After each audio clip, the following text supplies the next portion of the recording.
Hello everyone, welcome to this video. My name is Rio Kevin and I'm here with my partner Abigail Natalia. In this video, we would like to talk about the invasions of Portugal in 1807. The French invasions of Portugal in November of 1807 was the first campaign of what would become the Peninsular War. The official reasons for this invasion was Portugal's refusal to enforce the blockade of British trade known as the Continental System, but at the same time it gave Napoleon a chance to infiltrate his army into Spain in preparation for his attack on that country in 1808. So, Portugal in 1807 was ruled by the House of Braganza, which the power was held by Prince João as the Prince Regent for his mother, Queen Maria I. His aim was to preserve Portuguese neutrality, but on August 12th, Napoleon and Carlos IV of Spain demanded that Prince João declare war on Britain and join his fleets to the Franco-Spanish fleet to arrest all British subjects in Portugal and also seize all British goods in the country.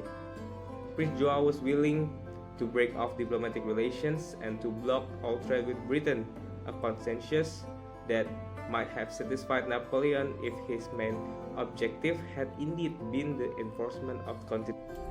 At the same time as he issued his demands, Napoleon was also gathering his armies on the Spanish border. The first to be in place was the Corps of Observation of the Gironde, 25,000 strong under General Anduhej Junot. On 18 October, this army crossed the border into Spain, heading towards Salamanca and the usual invasion route into Portugal, via Almeida and Coimbra.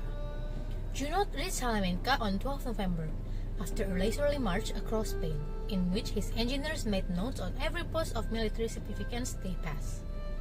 A second corps of observation of the Gironde was put in place at Bayonne, and would itself soon cross over into Spain.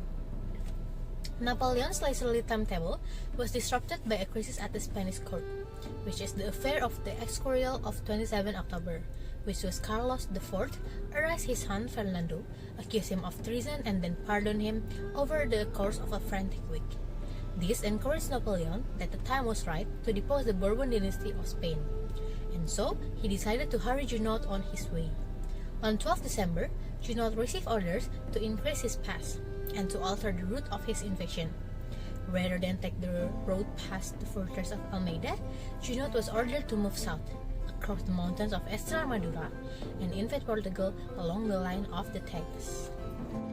This took his army through barren, barely populated areas and along rough mountain roads.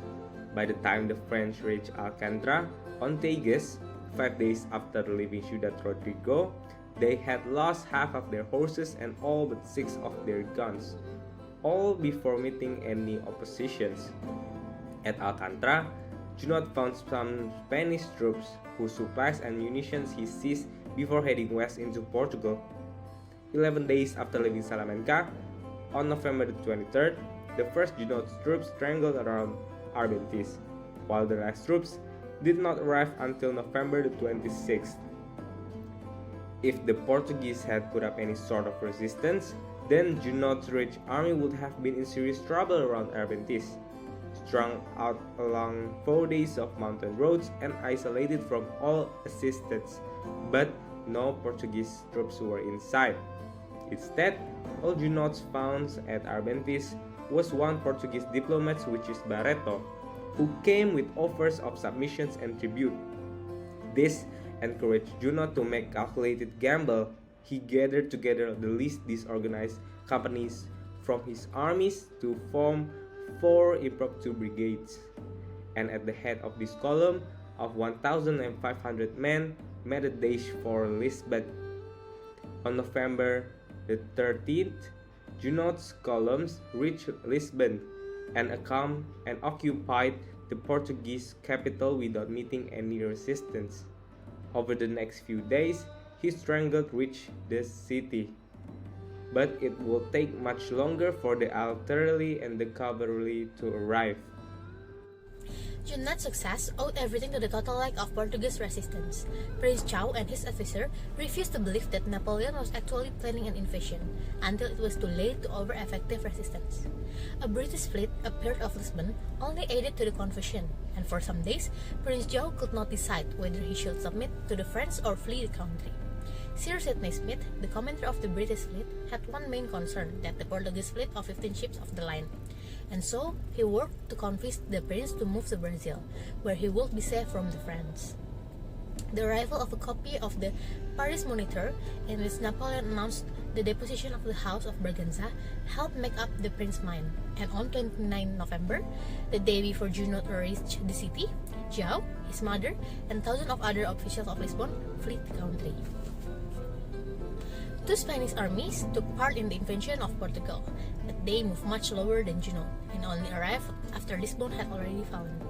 The Southern Army entered Portugal on 2 December, while Oporto was not occupied until 13 December. At first, the French met with little opposition. A Swiss riot broke out on 13 December in Lisbon, but was quickly put down. Junot disbanded the Portuguese army, leaving 6,000 until 7,000 inexperienced men to form the basis of force that was sent to the Baltic. The French occupation inevitably led to a great deal of discontent, but for the moment, the insurgents lacked leaders and direction. It took the outbreak of the Spanish revolt in the spring of 1808 to finally trigger an insurrection in Portugal, and the first British intervention in Portugal to expel the French. Obrigada!